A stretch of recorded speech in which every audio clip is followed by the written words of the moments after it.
नालेसफाईच्या पाहणीमध्ये एक चांगलं लक्षात येत आहे की जसं रेल्वेचे जे कलवड आहेत, रेल्वेने जे मदत करायला हवी ती फारशी रेल्वेकडनं होत नाही आहे.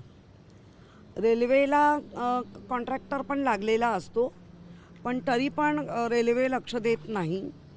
अर्थात आमचं म्हणणं आहे की रेल्वेचं केंद्र तुमच्याकडे आहे, तुम्ही राज्यात आहात आणि तुम्ही आता प्रशासकाला हाताशी घेऊन महापालिका पण चालवत आहे. त्यामुळे तिन्ही यंत्रणा तुमच्या एकत्र हातात असताना अशा परीने जर मुंबईची तुंबापुरी होणार असेल आणि वर एवढं होऊ नये, मग तो किती घनतेचा पाऊस पडतो, किती MM पाऊस पडतो याच्यावर जर भाष्य करणार असतील तर आम्ही नेहमीच सांगत आलेलो होतो की ही मुंबई बशीची आकाराची आहे, सॉसर आहे, 7 बेटांची भरलेली आहे. उलट जिथे स्पॉट होते पाणी तुंबण्याचे ते 2000 ब्रीमस्टोरचा प्रकल्प आणून त्या ब्रीमस्टोरमध्ये 8 प्रकल्प हे होते. त्यातले 6 प्रकल्प ऑलरेडी झालेले आहेत, 2 प्रकल्प अजूनही राहिलेला आहे. एक आहे तो मोगराचे 4 वेळा कॉन्ट्रॅक्टर बदलले. का बदलले, कोणी बदलले या 4 वर्षात? त्यामुळे मोगरा अडकला. आणि माहुलचा जो स्ट्रॉम ब्रीमस्टोरचा प्रकल्प आहे त्या माहुलला सॉल्ट कमिशनर म्हणजे मिठागराचा कमिशनर यांनी परवानगी द्यायला पाहिजे. गेली 4 वर्ष परवानगी का अडकली? त्यामुळे माहुल होत नाही आहे आणि मोगऱ्याचा कॉन्ट्रॅक्टर बदलत आहेत. प्रत्येकाला काय वाटतं आहे का माझा लाडका कॉन्ट्रॅक्टर तो असू दे, त्या लाडक्याच कॉन्ट्रॅक्टरनी ही मुंबई भरवली आहे.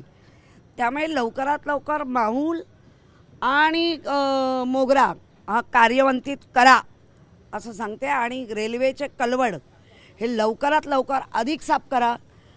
राज्य सरकारने आणि भाजपाने म्हणजे राज्य सरकारमध्ये हे सगळं त्यांनी सांगितलं आहे 7 जून नंतर किती पाऊस पडू दे पाणी भरणार नाही. बघू आपण, कारण मंत्रालयात पाणी भरलं, तुमच्या JJ ब्रिजवर पाणी भरलं, KM हॉस्पिटलच्या आतमध्ये पाणी गेलं. याचा अर्थ ज्या आपल्या पावसाळी लाईन आहेत त्याही साध्या साफ केल्या गेल्या नाहीत. याचं उत्तर देणार कोण, याला जबाबदार कोण? पण एकंदर पाहिलं गेलं तर अनेक गोष्टी आता कोविड पण वाढताना दिसतोय. मुंबईत सुद्धा आता सतर्कतेचा इशारा ठेवा का, काय सांगतो? नाही, कोविड ज्या पद्धतीने वाढतोय बाहेरच्या देशातना परत तो आपल्याकडे आला आहे. निश्चितच राज्य सरकार आणि महानगरपालिकेचा जो प्रशासक ह्या सगळ्यांनी अलर्ट राहिले पाहिजे. RT-PCR होत राहिले पाहिजे, विलगीकरण होत राहिलं पाहिजे, त्यांचे सेपरेट वॉर्ड असले पाहिजे. म्हणजे जे कोविडमध्ये आपण केलं ते सगळं आत्ता सुरू केलं पाहिजे. लोकांमध्ये घबराट करायची नाही, पण लोकांमध्ये अवेअरनेस दिला पाहिजे. जसं बघितलं तर बूस्टर डोस सुद्धा देण्यात आलेले आहे, 2-2, 3-3 डोस सुद्धा देण्यात आले, तरी पण कोविड हा पुन्हा त्या रुग्णांना होतोय. कसं पाहता? नाही, त्याच रुग्णांना होत आहे असं नाही, कारण मी ती माहिती घेतली. काही लोकांनी बूस्टर डोस घेतलेच नाहीत, त्यांना बऱ्याचशी लागण होताना दिसते. तर माझी विनंती आहे, आजही आपल्याकडे चालू आहे लसीकरण कोविडचं, आहे ना चालू?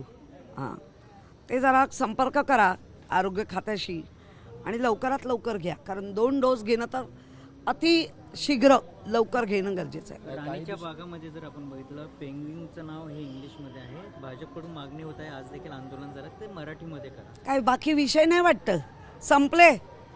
अहो, ते एक पक्षी आहे जो हम्बोल्ट बाहेरून आलेला पक्षी आहे, त्याचे छान नावं इंग्लिशमध्ये जरी असली, काय चाललं ह्यांचं? उद्या माणसाची जी नावं असतील लाडानी कोणी काय ती बदला म्हणतील, म्हणजे श्वास घ्यायचाच बंद करायचं की काय?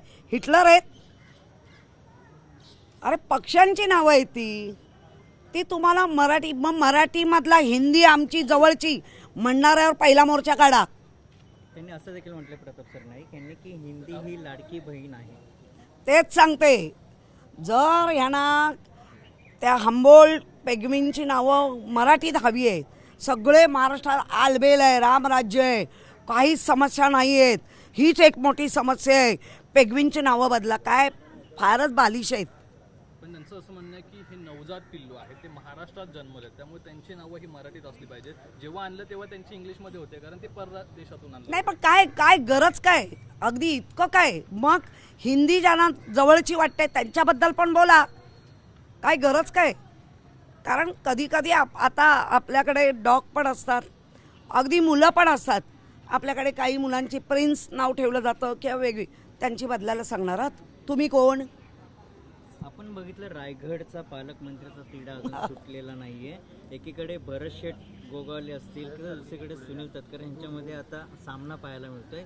योगेश कदम असेल, अनेक मान्यवर बोलतात की भरत शेठ यांनाच पालकमंत्री. तो तिडा नाही, तो आता किडा झालाय. ते त्यांचं ते बघतील. संजय शिरसाट यांनी असं म्हटलंय, संजय राऊत यांच्यावर विधान केलंय की म्हशीचा की रेडाचा बळी दिला हे पाहण्यापेक्षा पक्षातले आमदार कसे गेलेत ते पहिलं पहा असं म्हणतात. शिरसाटांवर मी बोलणार नाही. जे शिरसाट म्हणतात की माझ्या मुलांनी धंदा करू नये, तर बाकीच्यांच्यावर नावं ठेवताना लाज नाही वाटत.